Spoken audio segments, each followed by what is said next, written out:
今日咧忙咗一日啦，啱啱送完客戶走咧，咁我而家喺度做咩咧？就係將我自己咧親手咧安排嘅花咧，就會一陣親手去送俾我客戶嘅先人嘅。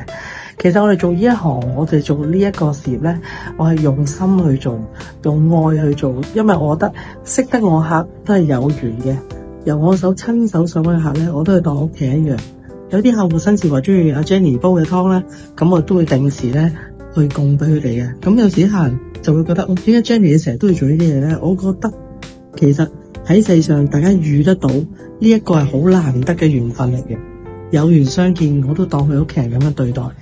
喺度感謝阿 Jenny 啊，同埋你個團隊。多謝 Jenny 你啊，唔該晒你。It's a very well-serviced company。非常之多謝佢嘅速度同埋效率，服務真係非常之好，會將我哋嘅疑問去一一解答啦。佢解釋得非常之好。An extra round for me as the white guy who didn't understand it the first time. That is an element which is very unique。